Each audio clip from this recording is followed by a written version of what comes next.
Hello दोस्तों, नमस्कार। Study IQCS में आपका स्वागत है और मैं निर्मल। आज हमारी इंडियन पॉलिटी की क्लास 16 है, जहाँ पर मैं डिस्कस करूँगा थर्ड फंडामेंटल राइट। कौन सा? Right against exploitation. देखिए, स्टार्ट करने से पहले कुछ बातें बताना चाहता हूँ। भारत में एक वर्ग है। कौन सा वर्ग है? एक गरीब वर्ग है, जो कहीं ना कहीं बहुत ज़्यादा संघर्ष कर रहा है ना। बहुत ज़्यादा संघर्ष कर रहा है। किसके लिए? पैसों के लिए। उसको कहीं ना कहीं अपने आप को कहीं ना कहीं बहुत ज़्यादा मेहनत करना पड़ेगी किसी भी क्षेत्र में जाकर, है ना। पहले क्या होता था, कई सदियों से चलता आ रहा है, ये तो मतलब कई सालों से चलता आ रहा है। हमारे भारत में एक बहुत बड़ी समस्या क्या चलता आ रहा है, बहुत बड़ी प्रॉब्लम चलती आ रही है। कौन सी? गरीबी की। वो गरीबों को अपना पेट पालने के लिए क्या करना पड़ता है? चाइल्ड लेबरिंग, यानी बच्चों से क्या करवानी पड़ती है? लेबरिंग करवानी पड़ती है। सिलेवरी सिस्टम आपने देखा हुआ, जो दासों को बेचा या भी खरीदा जाता था, आज उसको एक वर्ड दे दिया गया है, ह्यूमन ट्रैफिकिंग, है ना। दासों से बहुत सारे काम करवाए जाते थे। उनको कभी ना कभी तो पेमेंट भी पे नहीं, मतलब एक पैसा भी नहीं दिया जाता था। ज़बरदस्ती काम करवाया जाता था। जो राजा महाराजा थे, वो बड़े पैमाने पर दासों को खरीदते या फिर बेचा करते थे। देखिए, पिक्चर में आपको दिख भी रहा है, वो कितना ज़बरदस्ती मार मार के काम करवाया जा रहा है। और अब यहाँ पर समझिए ह्यूमन ट्रैफिकिंग, यानी इतनी गिर गया है, मानव जाति इतनी गिर गई है, कहीं ना कहीं मानव को ही बेचकर अपना पैसा कमाया जा रहा है। यानी आप देखा होगा, वो गर्ल्स हो, है ना, बच्चे हो, या फिर इंसान भी, या फिर आदमी भी हो, मेंस वुमेन्स और चाइल्ड भी हो, उनको बड़े पैमाने पे बेचा भी खरीदा जा रहा है विदेशों में। उनको कहीं ना कहीं प्रोस्टिट्यूशन में काम में लगा के, है ना, उनसे पैसा कमाया जा रहा है। उनको अलग अलग धंधों में लगा कर काम करवाया जा रहा है। और बेकिंग, यह भारत की बहुत बड़ी समस्या है आज की डेट में, है ना। किसी से भीख मंगवाया जा रहा है, या फिर बच्चे खुद ही भीख मांग रहे। क्यों? क्योंकि उनको क्या ज़रूरत है? एक पैसों की ज़रूरत है। आपने देखा होगा, ट्रैफिक सिग्नल पे भीख मांगते हैं। कभी कभी तो ऐसा देखने को मिला कि ये कम्युनिटी है ना, इनका कोई हेड है जो इनसे भीख मंगवाता है। वो बाहर से आते हैं, वो यहाँ पर भीख मांगते किसी और क्षेत्र में जाकर। सो दोस्तों, ये था पूरा कुछ बातें जो मैंने आपको बताना भी बहुत ज़रूरी था।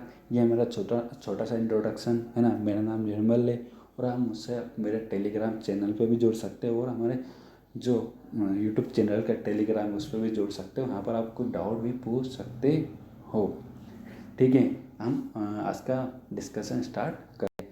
राइट टू अगेंस्ट एक्सप्लॉयटेशन, जो आर्टिकल 23 और 24, हम इसको बड़ा अच्छे से डिटेल में यहाँ पर समझेंगे।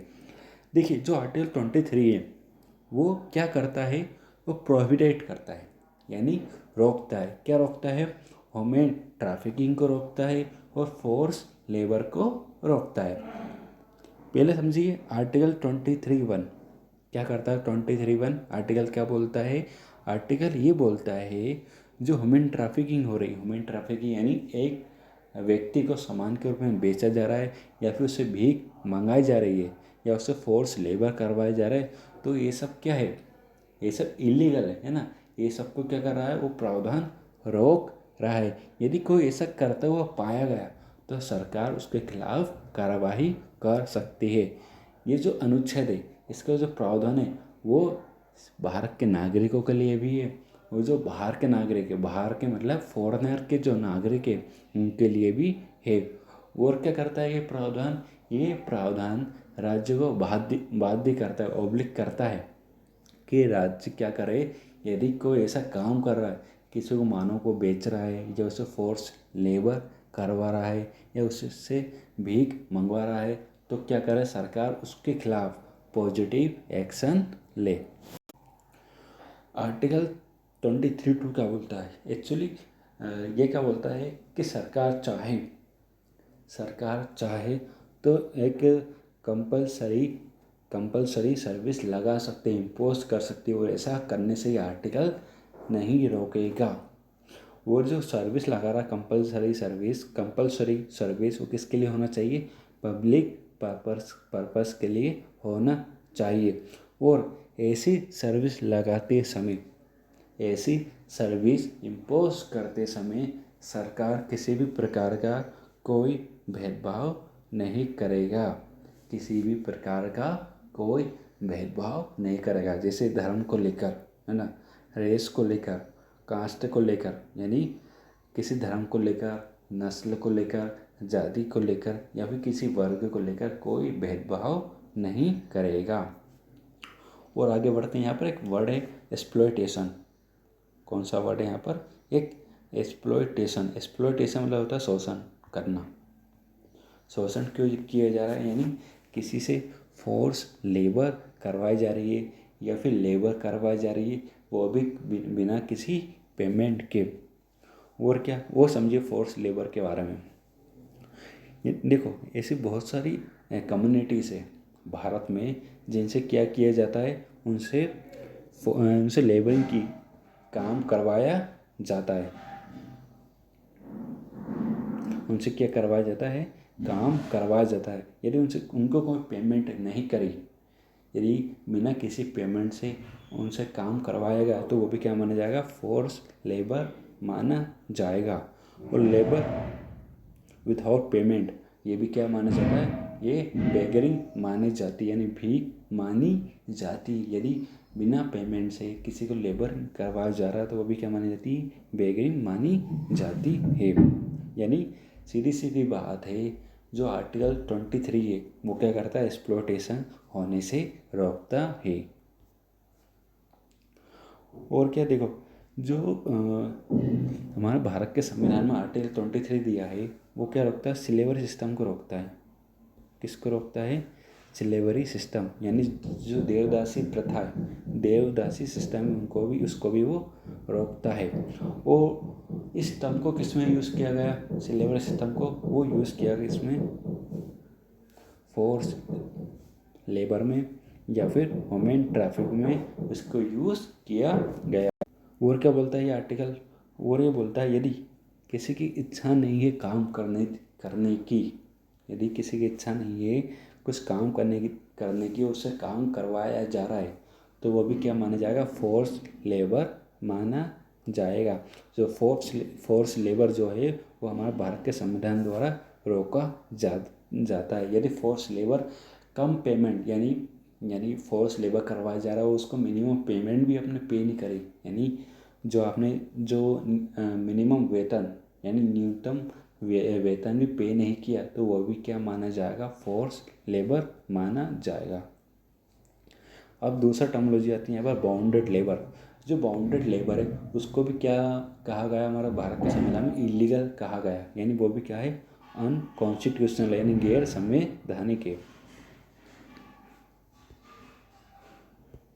और जो बाउंड लेबर मतलब समझना, जब एक पर्सन को कोई भी सर्विस फोर्स की जा रही है करने के लिए, कोई भी सर्विस ऑफर की जा रही है कि वो सर्विस करे और क्या ना करे, मतलब कब ली जा रही है उसकी सर्विस?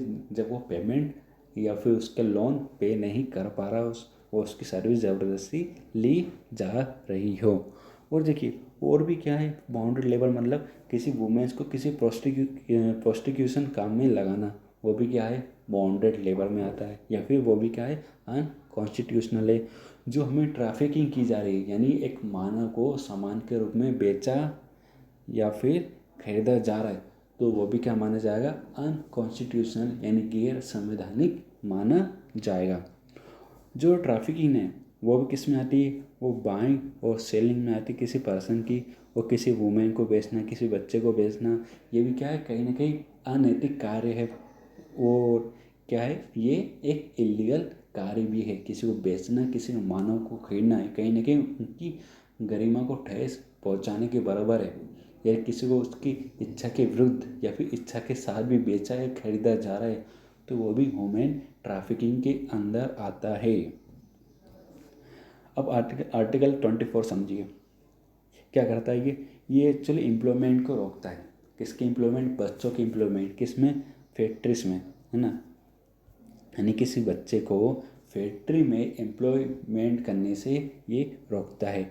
और क्या बोलता है आर्टिकल 24? आर्टिकल 24 ये बोलता है कि कोई बच्चा, कोई भी चाइल्ड जो 14 साल से छोटा हो, कोई भी बच्चा जो 14 साल से छोटा हो उसको ऐसे काम में नहीं लगाया जाएगा, ऐसी फैक्ट्री में नहीं लगाया जाएगा जो क्या है, हाजार्ड है। यानी उसकी जो जिस फैक्ट्री में क्या है, खतरा है, या फिर उसकी उस फैक्ट्री में जान भी जा सकती, तो ऐसे कामों में नहीं लगाया जाएगा।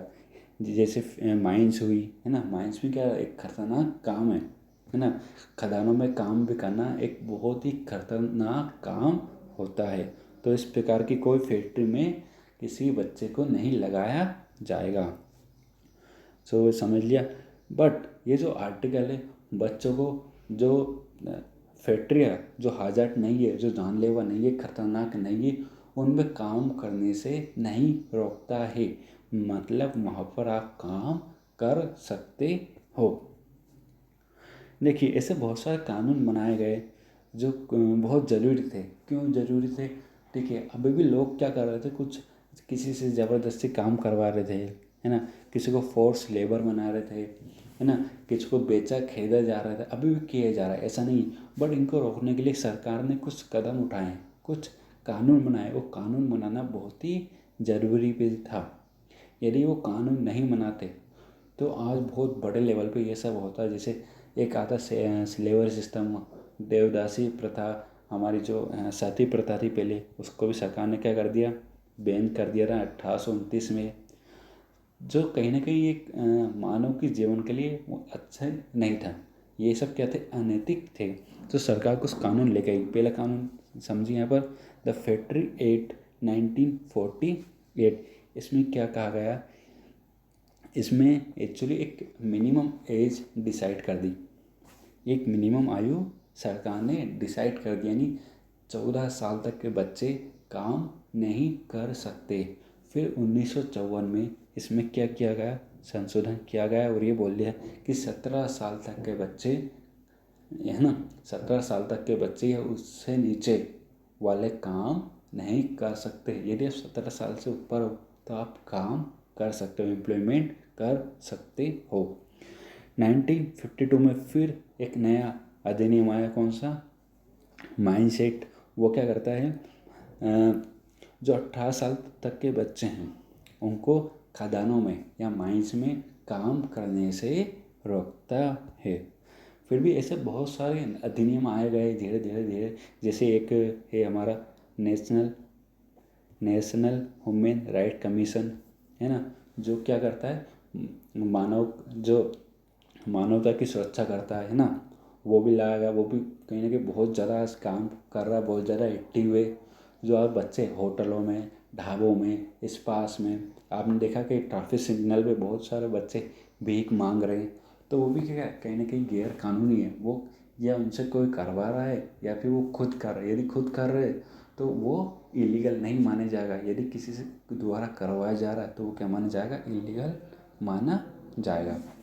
सो दोस्तों ये थी आज की वीडियो, जहाँ पर हमने डिस्कस करा आर्टिकल 23 और आर्टिकल 24, जहाँ हमने चाइल्ड लेबर, वुमेन ट्रैफिकिंग, है ना, फोर्स लेबर, इन सबको अच्छे से डिटेल में समझ लिया है। बट फिर भी क्या समस्या आ रही है, समस्या ये प्रॉब्लम ये आ रही है कि कहीं ना कहीं ये जो जितने भी प्रावधान बताएं वो इतने इफेक्टिव साबित नहीं हो पा रहे। फिर भी हमारी भारत की सरकार अच्छे अच्छे कदम ले रही है ताकि ये सब कम कर सके, है ना। यदि आपको किसी भी प्रकार का कोई डाउट है तो आप मुझसे कमेंट सेक्शन में पूछ सकते हो। मैंने लगभग सारे प्रावधान यहाँ पर कवर कर चुका हूँ, कोई भी प्रावधान नहीं छूटा है मुझसे, है ना, जहाँ तक मैं जानता हूँ। और यदि कोई बात हो कि इसके विरुद्ध और क्या क्या नियम बनाए गए, है ना, इसके विरुद्ध क्या नियम बनाए गए, तो ऐसे नियम बहुत सारे हैं, है ना।